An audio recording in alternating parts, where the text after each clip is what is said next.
If you feel like you're doing everything right, eating healthy, trying to exercise, taking your thyroid medication, and yet the scale won't budge, you are not alone. For so many women with hypothyroidism and Hashimoto's, weight loss and metabolism can feel incredibly frustrating.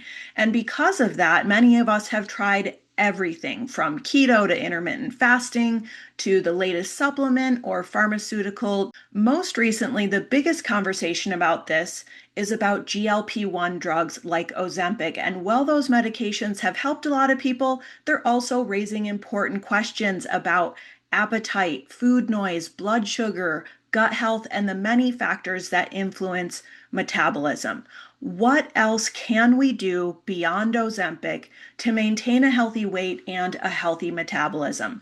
That's what we're going to be talking about today with my very special guest, Dr. Joni Labbe, a board-certified clinical nutritionist and functional health practitioner who specializes in thyroid health. We'll be exploring several strategies to help support your metabolic health. I've had Joni on the show before, and she's a fantastic teacher and speaker, so I know you're going to walk away from today's show with a better understanding of your body and lots of practical ideas. It's going to be a great show, Thyroid Thrivers, so stick around.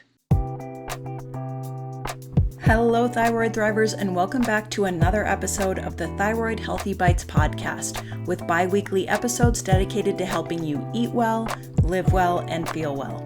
I'm Ginny Mahar, a functional medicine health coach, cordon bleu chef, and your thyroid health and cooking coach. So if you're ready to get inspired, informed, and empowered with thyroid-friendly food and lifestyle topics, expert interviews, and tales from the healing journey, you're in the right place, friend. Let's dig in.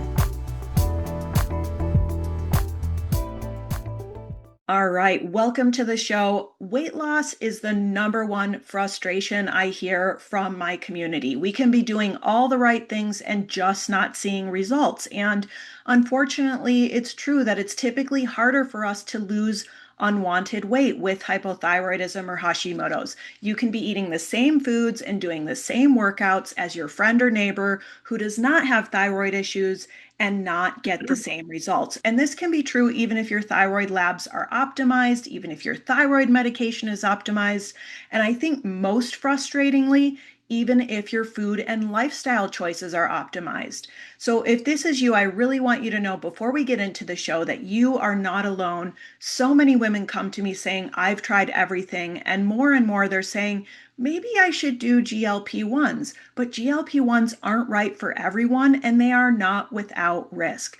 So that's why I'm thrilled to be here to have this conversation today with a true thyro sister and thyroid thriver to talk about all of this and about what else we can do beyond GLP-1s to support our metabolism, our gut health, and our thyroid health. Dr. Joni Labbe, welcome back to Thyroid Healthy Bites.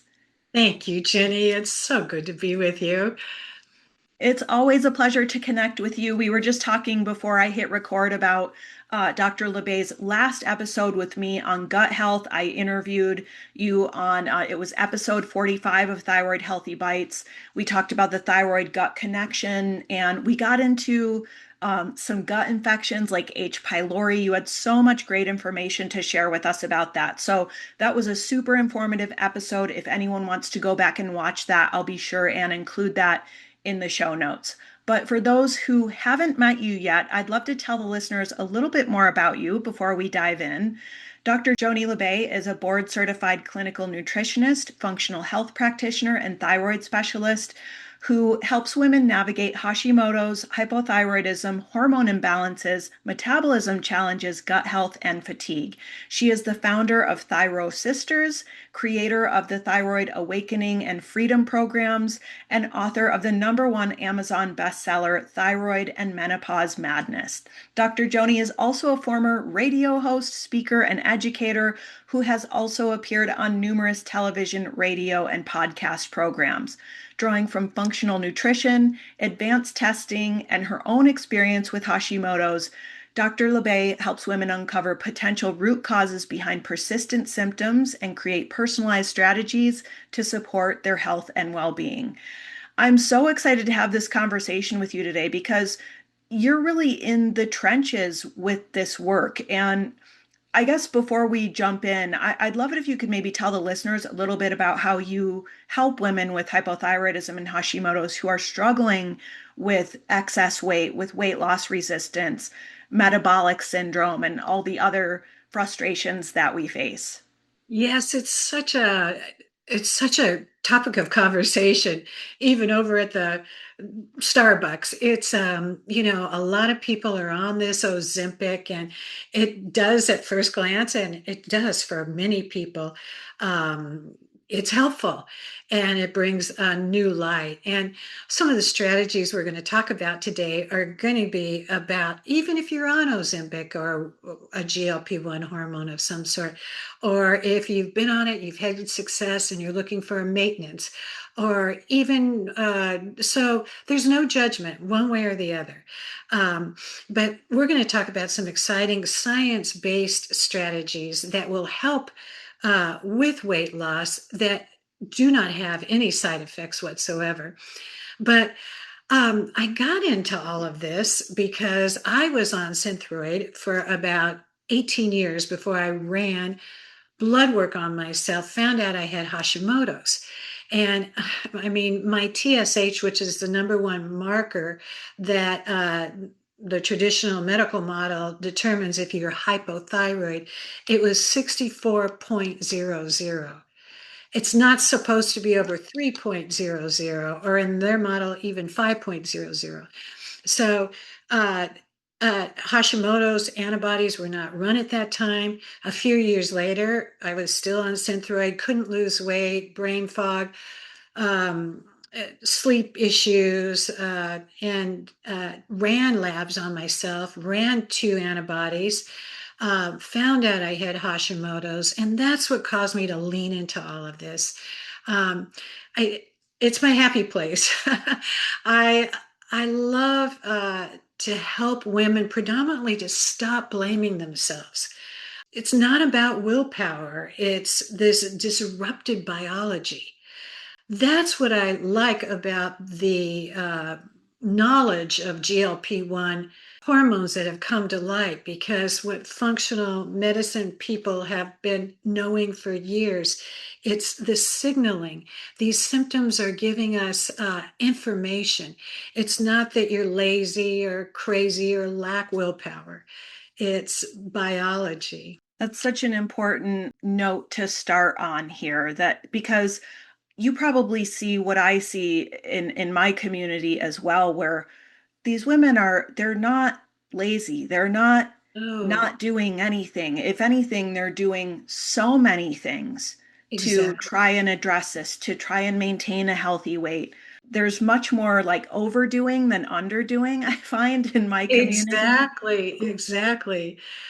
These women aren't looking for shortcuts, they're looking for relief. And in the process to stop the studies call it self-loathing. I have autoimmune, and it's I didn't like that term in the studies where the body is just autoimmune, going against itself, not sure what's the good gland and organ and what's a toxin. So Hmm. and it all starts in the mind, right? Which controls the body. So it's so important that, as we look at these GLP, what a wonderful world that has opened up, and Hmm. take the really good from that without beating ourselves up. Hmm. You know? Yeah, and I kind of hear you saying like they've actually taught us a lot about this, this Exactly. whole conversation. But I think you and I have so much passion for this community, and I just think it's wonderful to start on that note of knowing that you are enough. I think any conversation around weight loss, it's a sensitive topic, Yes. especially for people in this community. So just know you're enough, you're worthy of love and acceptance just as you are. So let's just start with that kind of warm hug for ourselves. The number That's on the scale is not a metric of your personal value. So I just kind of want to set that loving intention for all of us here to listen with that balance of I'm here to learn about the things I can and will do to maintain a healthy weight. And I'm also going to love and accept myself as I am today, because I think one of the things that, GLP-1s have sort of brought to this conversation is almost like an increased pressure to be on them, to be using them. And I've seen them help a lot of people. I know a lot of thyroid experts who are very pro GLP-1s, others who are more cautionary. There's a lot of different opinions out there, but I'd love to kind of get your take on GLP-1s kind of at the outset here. Why do you think this is such a huge part of the conversation today around not just weight loss for thyroid patients, but also like maybe starting to talk too about looking beyond that? Why is that resonating with people? I think it feels like a quick fix, Hmm. and that can be good, or it can be motivating. It gets, the person down to the weight that they wanted, and if they can maintain it, that's the key. There's no root cause of why did this go up in the first place? Why, you know, it's not that I don't believe well-intentioned women that are trying hard to lose weight. It's here again, it's not a lack of willpower.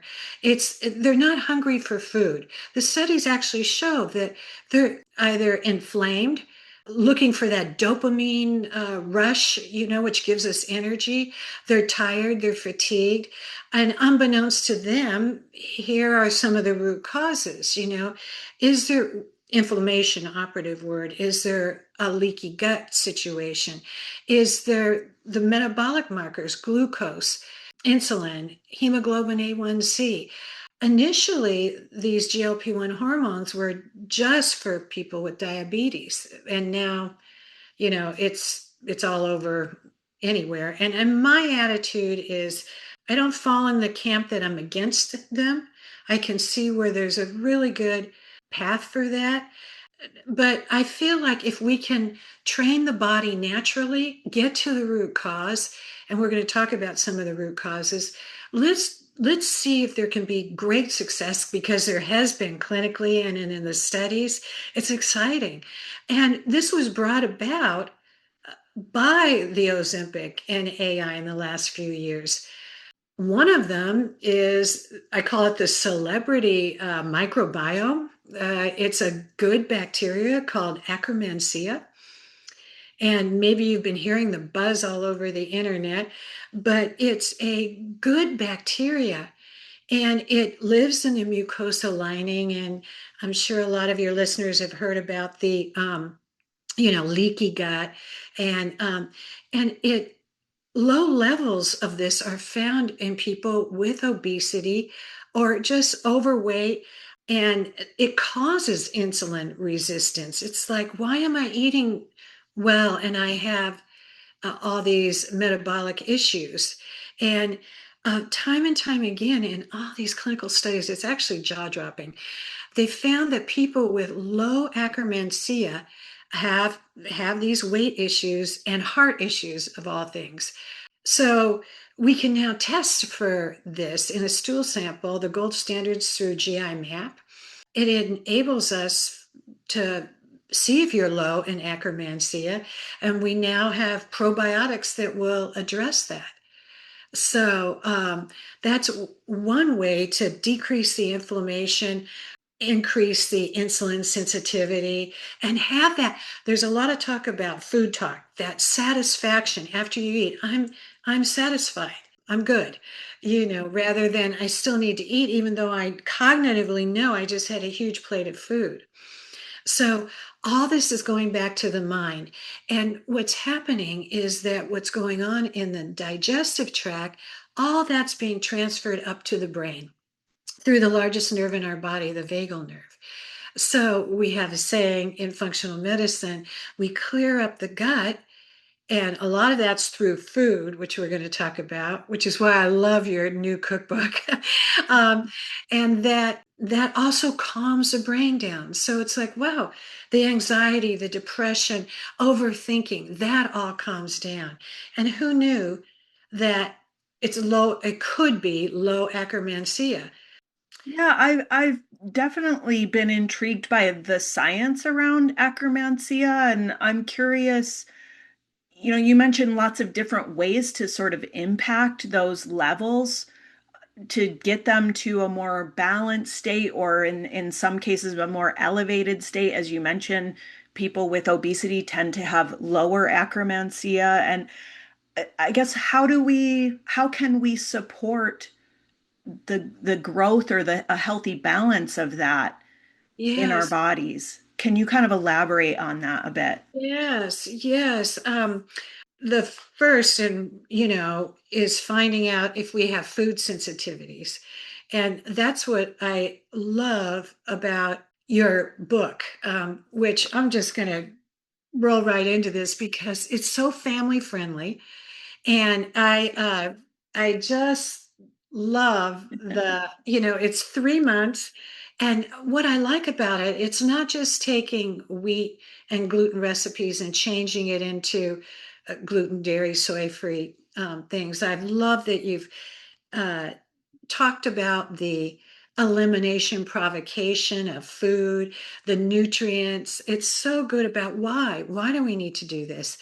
And so, how do we have You. a huge microbiome diversity? Hmm. It's by even if you're not celiac, even if you don't think you're food sensitive, the literature tells us it by going gluten and dairy and soy free and less sugar and less alcohol, and that it shows for longer life. I mean, and the quality of life is better, especially in the mind. And I just have loved your cookbook. I love that chocolate almond uh, protein blondies. I brought it to a dinner the other night. Oh. It was a hit. I didn't even talk about it being gluten free. And that is important because a lot of people think, oh, this is going to be hard. And it really turns out to be a lot easier than you think because it's an elegant way to eat. I believe all of us should go gluten, dairy, and soy free. Why? Because it takes the same biochemical pathway as an opiate. So if your Mm. listeners have had a hard time going off of it, don't beat yourself up. It's you're going off an addiction, off of an Mm. opiate pathway. And to help us with that, another great strategy is butyrate. Um, butyrate is the Greek word for butter, and it's a short chain fatty acid. And um, you probably talk to people as I do that I call them carbophobic. It's like I can't eat carbs, I'll put on weight. But in reality, to help us increase Akkermansia, to help with weight loss, we need good carbs, gluten-free carbs. Um, and butyrate is this short chain fatty acid that we get from carbs, fermented carbs, and it's the primary energy source for colon cells. And in Europe, in years gone by, they had suppositories of butyrate, and so I think a lot of the functional health world takes butter or butyrate out of the dairy section, and um, and I want to encourage the listeners to eat grass-fed ghee or butter and uh, get back onto gluten-free carbs. Why? Because we need that. That butyrate is a postbiotic Mhm. that we have to have, and we can only get them through gluten. Well, we can get them through grains, but gluten-free grains helps to populate that microbiome and naturally lose weight. So it's so funny when, oh my gosh, here I'm eating more carbs than I used to, gluten-free carbs, and I'm losing weight. So that's Mhm. another strategy. We don't need to fear anything, especially a carbohydrate. And what another thing that I love about this huge resource, it's Thyroid 30 Cookbook, it's good fats, good proteins, hormone-free proteins. And so the question was, how can we emulate this Ozempic environment in our gut and in our brain? And Mm. here again, add gluten-free carbs. Uh, that'll help us with the Akkermansia. Another strategy is adding hydrogen to your water. It's a little fizzy that it turns hydrogen gas in water. And oh my gosh, Jenny, it's a small little molecule, but it supports the mitochondria. And no conversation is complete without about weight loss without talking about the mitochondria, which is the energy of our cells. And oftentimes we're not hungry, we're just looking for energy. How we can get this GLP hormone up and that signaling up, the signaling is the most important part, is through not forcing, but supporting this communication signaling thing. So when the mitochondria struggles, the metabolism struggles. And these hydrogen, I've found this to be so successful in clinical practice. Here again is just adding, it's a form of magnesium. It's odorless, it's Okay. tasteless, it's not going to make you sleep like magnesium will. And it turns hydrogen gas into H2O. You drop it in a glass of water, it fizzes up, and you drink it. And boy, that has been not only does it help with energy level, but there's a cosmetic effect for skin, hair, and nails Huh. because it's supporting the the Dr. Mercola did a great article on that in his March 21st newsletter. And there's several companies that have these hydrogen. Uh, So is it like a tablet then? This is really the first time hearing about it, so I'm really curious about how does that work? How do you get the yeah, hydrogen into the water? yes, as you said, it's well, most of the companies provide it in an individually wrapped and a blister pack, and Okay. you take one, usually a day, drop it in water. It immediately remember fizzies, the Mhm. kids, it's the same thing. It starts bubbling up. It's recommended that you drink that 8 ounces of water as soon as you can because then you're getting all of that hydrogen in your system. And through the course of microbiome. And boy, it's been one of the ways. A lot of people, maybe you've heard say, a lot of clients say, oh, I drink a lot of water. I'm surprised that it's showing that I'm dehydrated. Or athletes hear a lot about this hydrogen water.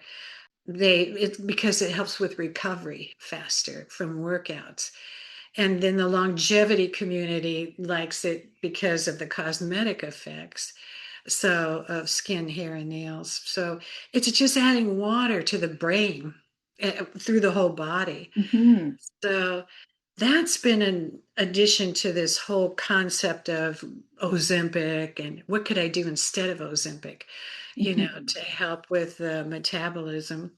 It's all connected, right? You mentioned Exactly. the gut brain connection, how the food we eat impacts all of that, our inflammation. So there's so many, different pieces of this coming in. And Yes. I just wanted to pause and thank you so much. That means so much. Your praise of the Thyroid 30 cookbook and one of the things that I talk about in there and with my community is that it isn't just thyroid healthy eating, it's gut healthy eating, it's hormone healthy, it's good Yeah, for our cells and our mitochondria. So, all these things I'm hearing from you, it's like the broader conversation of how we support ourselves on a whole body, holistic, cellular level. that's right. That's right. And believing that you're valuable enough to do this. We've lost that in our culture. Mm. And that you're worth it. Slow down, and we can plan a little meals. I mean, that's the joy of life. Meeting around the table and our society's gotten so fast and it's like helping us to lose weight, let's just say. It is body, mind, and soul. And it's the joy of life, getting together and sharing a meal. And it used to be tribal. And uh, that's that's going back to the mind about caring about yourself enough. And I know that there's listeners out there that are discouraged. Well, I had my blood work run and it all came back normal. And that's the thing. We're in the traditional medical model, they're looking at expanded reference ranges. So it's not your fault, you know. And no supplement is going to trump good healthy food because Mhm. usually breakfast, lunch, and dinner, we open that cage and feed that lion. And so we've got to have that infrastructure of the food. And that's what Thyroid 30 cookbook really addresses. And then we need the supplements to help repair, rebuild. But we can't repair and rebuild if we're feeding the body crummy food. And Mhm. there's by crummy, let me define that. And you probably do hear a lot. I'm eating right, but we've maladapted to eating right as not it's not processed food. And yet I don't want to go into don't do this, don't do that. My patients say to me, but what do I eat? How do I eat? And I'm raising a family, and um, I don't want to live in the kitchen. And that your book has helped. I know just in the clients that I've referred the book to and referred to you for this eating component. It's what we do every day, all day, and to really own that, you know it's a miracle, really, Oh, because thank you so much. Yeah, I love creating those accessible recipes that help people apply what we learn from experts like you. And I'm here, I'm really just taking all this in, hearing about things like butyrate and butter and Akkermansia and thinking about things like healthy plant-based carbs, things like yeah, that we maybe were wary of. I mean, even something like butter. I don't know. I don't want to go off on a too far yeah, on a tangent with this, but like you mentioned, grass finished ghee can be a great option for people who have to be completely dairy free and are yeah, sensitive to lactose or casein or whatever they're sensitive to in dairy. But butter is interesting in that it isn't really that high in actual dairy. The ghee is clarified where it's had the whey and the milk solids removed. So there's little, if any, dairy at all in ghee, even though it's basically clarified butter. yes, But like a stick of butter, very similar. It's just still got some, if you melt it down, you'll see those two parts. You see like the butter fat, and then you see the kind of whitish part that's got some milk solids and the whey. And for people who are more dairy sensitive, they might do better with something like ghee versus butter. So I don't, just thinking about that always with my yes, my that makes sense. you thyroid know healthy cooking mind. But I love that you come to this from that place of so much of this is about the food we eat. Absolutely. So, but do you think, like, I still have this question because I'm curious to know more, like with things like Akkermansia or butyrate, are those also things that you supplement with your clients or? Yes, those are all available in supplement form. And then I like to give ideas on foods that would up those, Mhm. like for for Akkermansia, pomegranate, cranberries, green tea, fermented foods like sauerkraut, that ups the Akkermansia. You know, Butyrate, it's cooked rice, cooked potatoes, butter, coconut oil, and so many, I mean, which is why it gives that great skin effect. And so we need both. Sometimes clients will say, well, I'm taking my supplements, but um, I haven't gone gluten free. And let's just pause. We've got to get, we've got to go gluten free, dairy free, and soy free. Or let's just be frank, it's a waste of money and time. We've got to get that microbiome healed up. And we can do it simultaneously.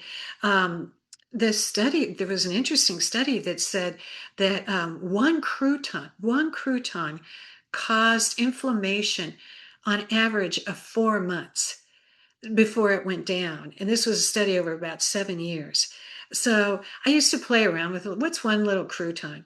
And, because I'm not celiac, I have Hashimoto's, but I've come to believe because I see the results. And what's fun is to say, okay, let's just go off of it for 6 weeks. Gluten, dairy, soy, follow Mhm. thyroid 30, lots of ideas.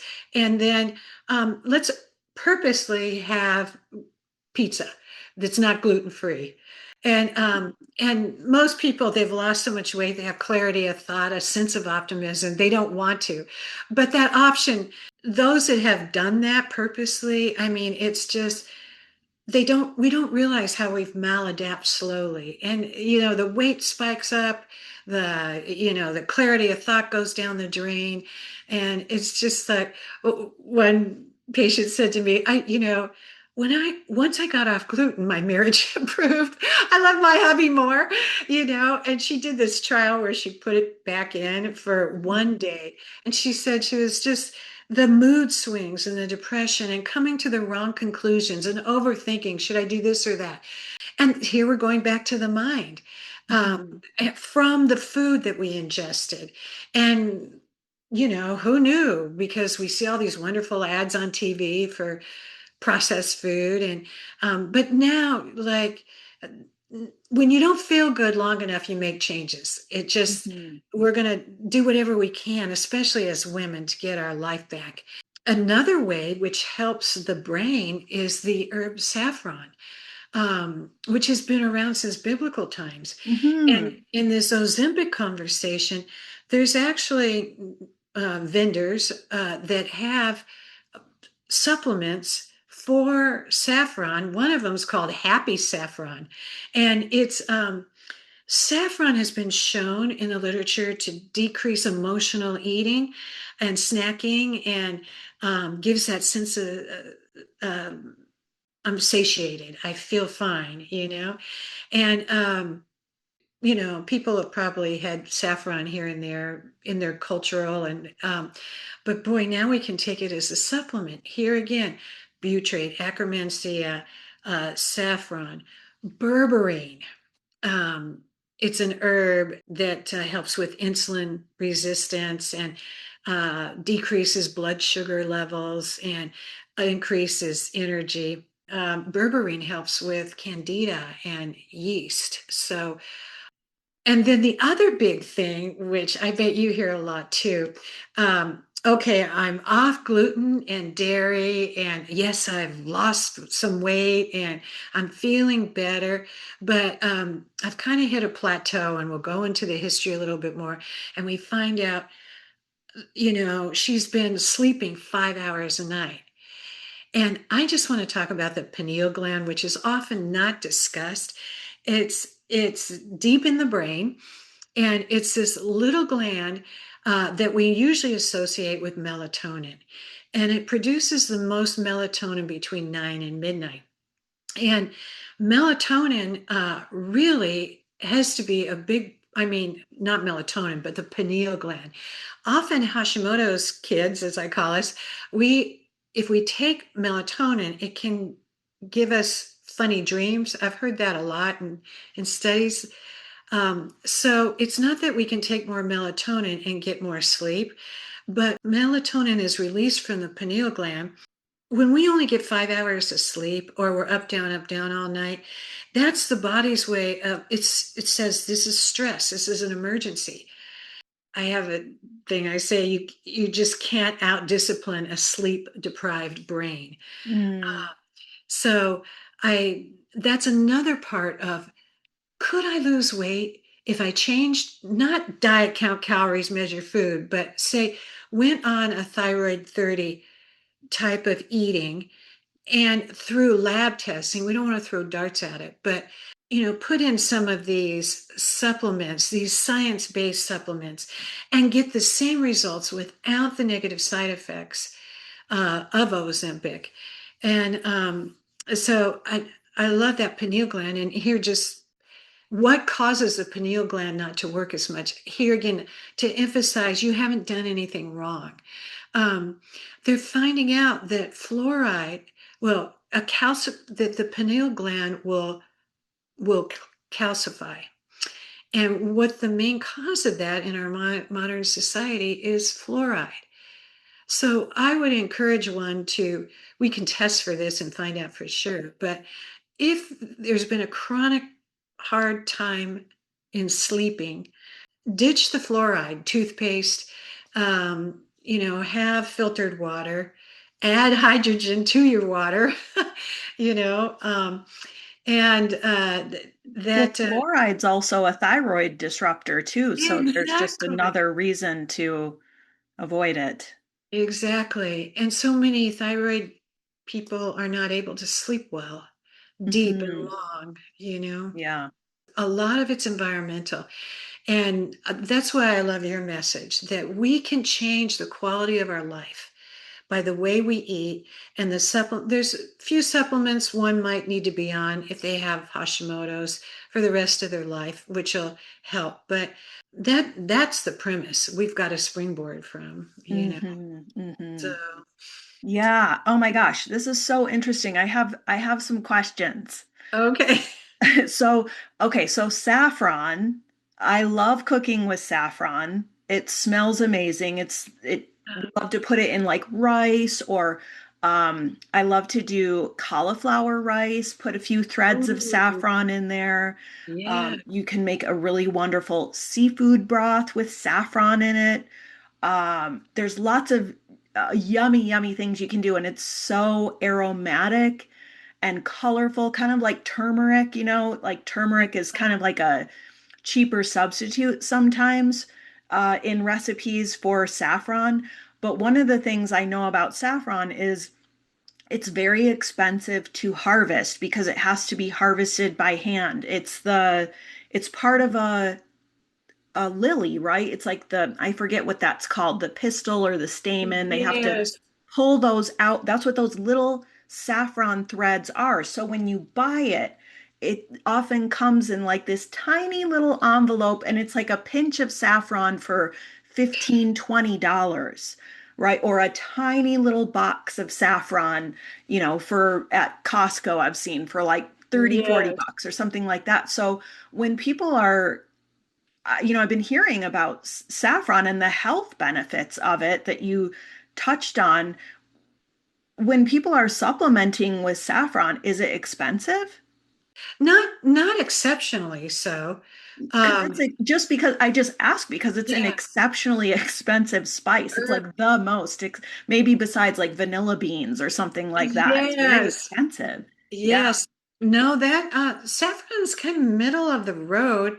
Um, Full Script, which has over 400 vendors, Hmm. 4,000 vendors actually. Some of them have all different, but I've never noticed it to be exceptionally so. I think it's $20, $20 to $30. Hmm. But that probably, now that you mentioned that, I never looked at it that way. It probably is probably just 30 capsules or so. And if you're fighting the blues, saffron's meant to, make you feel at ease. They even call it happy saffron. Hmm. So my other question then is like I always like to think about, well, how can we use these things like ginger, like turmeric, like saffron?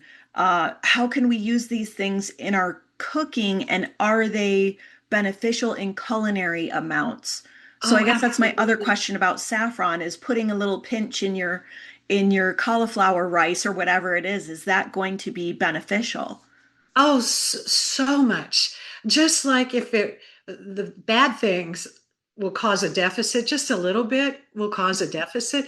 These good things in culinary recipes will exponentially help. And it might be a way to start just with the food and then maybe add, if you test it and find deficiencies in certain neurotransmitters, Hmm. then go into the supplement side of things. Hmm. But no, the turmeric and for relaxing the mind, decreasing the inflammation. Hmm. There's so many Brazil nuts.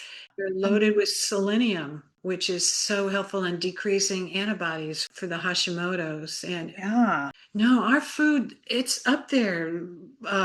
It's so important. And I wonder about like the alchemy too. You're smelling it, you're eating it, you're enjoying it. Like just there's yeah, a whole different thing that happens there. Yeah, and yeah, I've looked at a lot of the research on like turmeric and even some of the studies are were they're not done on people necessarily taking curcumin supplements. They're done on people just eating curry, that's maybe right. once a month, maybe That's twice or three times a month, just in those very small culinary doses, finding very meaningful clinical benefits in that's terms of right. things like cognition. So I know that it can be surprising how much culinary use of those things can Oh, benefit us. Okay, you've got my yeah. wheels turning now too about now I need to do some saffron recipes.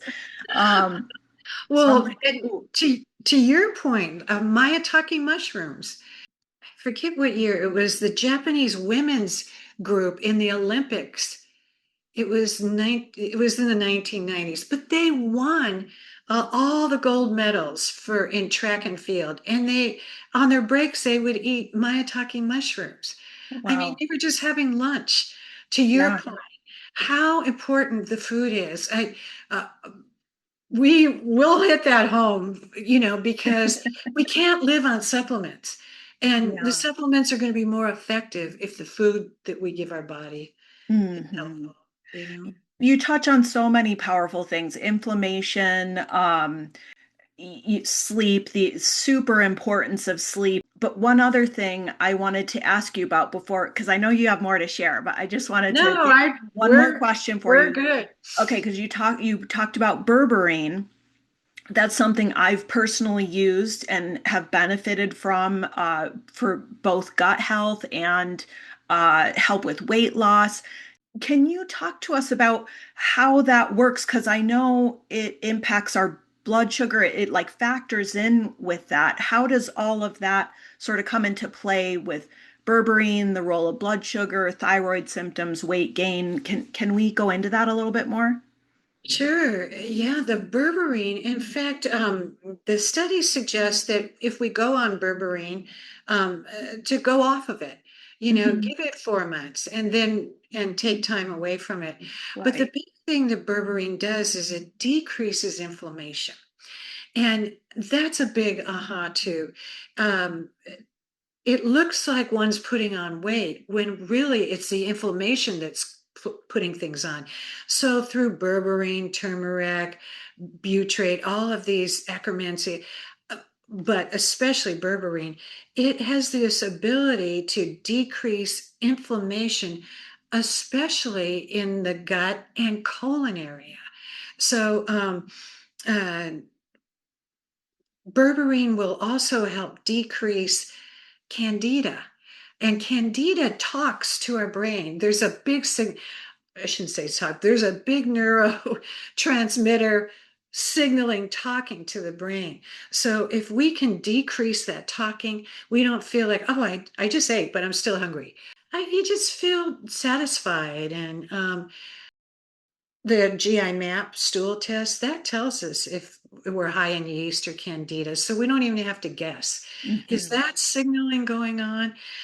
All that we've been talking about in our conversation is patterns on lab work. Hmm.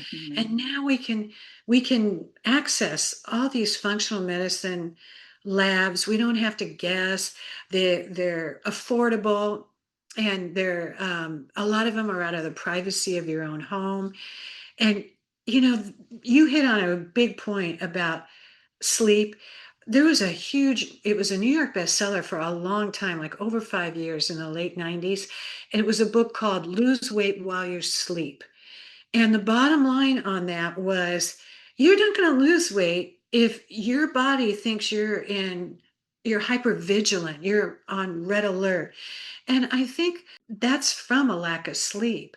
And if we don't get to sleep before midnight, we miss the whole melatonin rush. Mhm. So, That nervous system conversation is such a welcome one too, about that whole kind of cascade that can happen when we're hypervigilant, when we're anxious, when we don't feel like we're in a place of safety, we're not getting enough sleep, all those things can kind of make all that worse. And then we're just in this constant state of like clenching and not really yeah, thriving. And that's such a welcome piece of this whole health puzzle. Let's think about our nervous systems. You made the point that you can't like out supplement poor diet. right. You can't out food and lifestyle being super stressed all the time and not addressing those pieces as well. Exactly. Exactly. And it's important to understand this is not your new personality. Mhm. This can be healed and managed by changing diet, by getting on the right supplements and maybe on the right thyroid medication. It's so important to say, okay, why? Because that actually, that's the take home message. I would like your listeners to stop self-loathing and to stop blaming themselves. They didn't produce the toxins, the poisons, the antibiotics, the things that we had to do. They were prudent at the time, you know. Oh, we thought eating fats was going to be put weight on. No, we need good fats. We need good carbohydrates. And we need good science-based nutrition that targets the deficits and that can rebuild. And um, just in closing, I just want to, there was a fascinating story, speaking of the mind and controlling this crazy, why am I so amped up all the time? And I know cognitively that that's not me. They did a study, and I don't know why it was all on women, but they ran blood work on them and they found out that they had inflammation markers were high, white blood count was down, low grade infections. And they told the participants, I'll give you $100 and no judgment.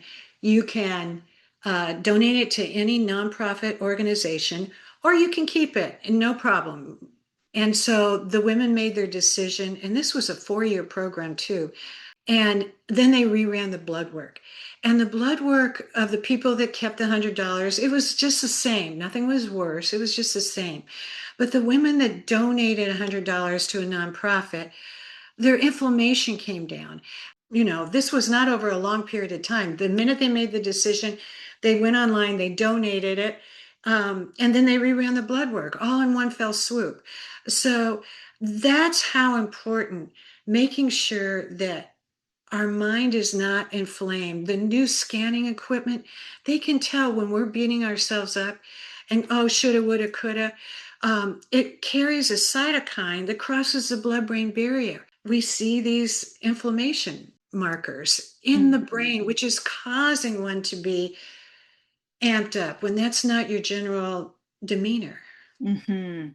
Yeah, I'm just really sitting with that and how powerful that can be for us. The thoughts we think Yeah, and the way we speak to ourselves and the way that we perceive the world, and that's such a beautiful thing about the work you do and what you put out there. Of It's not necessarily an easy road that we're on, but we can embrace it and we can come to it with self-love, with optimism, with yeah, some positivity, and really find and create a beautiful life around this that teaches us a lot about how we thrive. And that's how we right. thrive is how our families thrive too. I That's right. mean, In our whether communities and our in our world. communities and our friends, and yeah, so can I ask you about testing before we wrap it up? Because I know Yeah. you kind of touched on the GI map.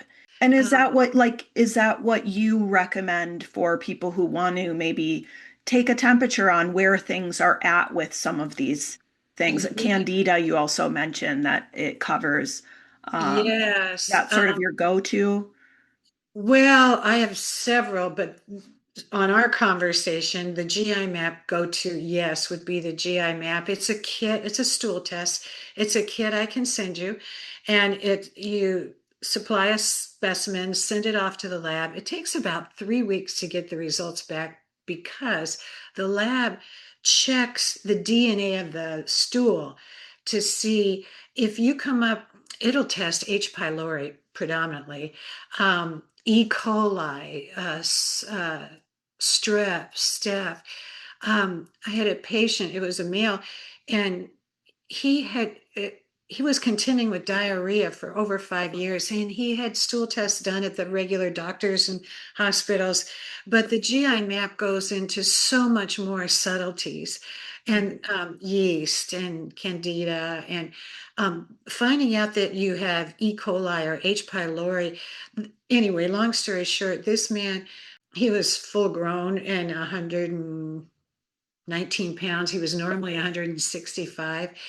We got this results back, and he chose to go on antibiotics. The antibiotic, because he'd been contending with it for so long. So he went on the antibiotics. We rebuilt his gut, but within 3 months, he was back up. After 5 years, he was back up to 160 pounds because everything wasn't just running through him. It Mm. impacted the quality of his life. So I love the GI map. I love um, hormone testing from the Dutch test. That's a saliva test, and that goes into the butyrate Okay. and neurotransmitters like dopamine, serotonin. And sometimes we're not looking for food, we're looking for that signaling to amp up to our brain so that we continue to be even keeled. That's what it is. Hmm. It's not reasonable to walk around being la la la happy every day, Hmm. but even keeled is reasonable, Hmm. and a sense of peace and joy and just doing our work and raising our families. It's with ease and grace. Yeah. What do you wish every woman listening could hear today? Everyone who's maybe trying to shed some unwanted weight and feeling like nothing's working. What's your message for them? I would like them to stop blaming themselves. You're not lazy. You're not failing. You're not broken.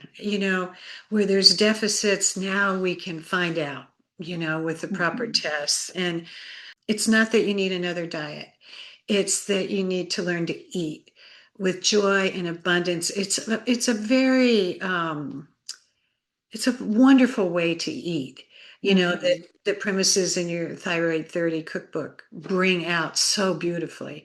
And it's just, I want them to start valuing themselves. Sometimes unless we stop and reflect, we don't realize we're not, oh, I'm beating myself up. And just realizing that when you're driving along, and I call it when you're in Twinkie zone, and just, it's like, shoulda, woulda, coulda.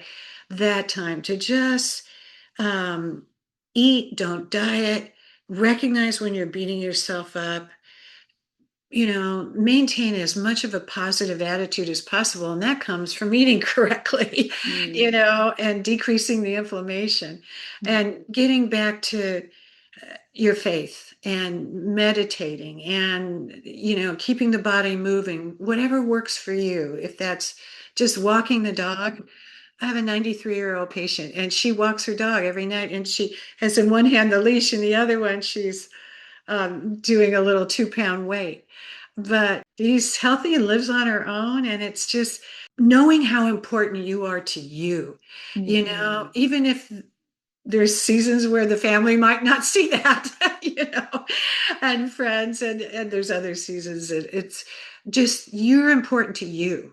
Mhm. Reconnecting with you and your value, and that you have gifts and talents, and you got to be healthy to be able to give them to others, putting your Mhm. oxygen mask on first. I love that. I love what you said about you don't need another diet. You need to learn how to eat. Yeah. And all of what you said, it was just striking me what a far cry it is from what so many women hear when they're so frustrated, when they're trying so hard, and they go to the doctor's office and they just hear eat less and exercise more. Oh, don't you just love that? It's like, no, that's not it, you There's a know? lot more to it than that. And I Yeah. think that's, one of my biggest takeaways from our conversation today. And I know there's lots more takeaways for the listeners. So thank you so much for being here with us today, Oh, Joni, and sharing your wisdom and expertise with us. Where can the listeners learn more about you? oh, thank you for having me, Jenny. It's been a joy to just kick it with you a little bit here, and strategize. But my website is thyrosisters.com, thyrosisters.com. And that's probably the best place. And there's lots of options around the website to get together. I'd like to offer a complimentary, what we call a clarity call, and just go onto our website at thyrosisters.com and Great. um, book yourself in around your convenience and And your book, Thyroid and Menopause Madness, Why It Feels Like You're Falling Apart and What You Can Do About It. Where can people find that? okay, that's on Amazon. Boy, if there's one thing that can really make, the maintaining a healthy weight piece of the puzzle extra complicated, thyroid and menopause madness is it. So, and I'm sure that you address some of that in the book as well, right? Oh, very much Yeah. so, because I have to walk the talk or I get into trouble. I'm postmenopause and Hashimoto's, so it's but we can do it. We can live big with all this. It's not a death sentence. It's a gift Mhm. actually to find this all out. Yeah, yeah. So, Well, and I think that fire, is where what drives so many wonderful experts like you who are so generous in teaching, in sharing, in creating resources, and in supporting women one-on-one. So really appreciate you being here, and it's always a pleasure to have you on the show, Dr. LeVay. thank you, Jenny. Appreciate you. Bye now. Thanks so much for spending this time with me and tuning into today's episode of the Thyroid-Healthy Bites podcast. If you've enjoyed today's show, please don't forget to like, subscribe, or leave a review on your podcast platform of choice. Your support makes this show possible. For more thyroid healthy food and lifestyle inspiration, check out my free library of thyroid-friendly recipes and lifestyle content at hypothyroidchef.com and the Hypothyroid Chef YouTube channel. As we wrap it up, head to the show notes for information and links to everything we talked about today, along with the link to my free thyroid-friendly grocery guide download. I'm Ginny Mahar, your thyroid health and cooking coach, wishing you happy cooking, happy thriving, and the best of health. See you next time.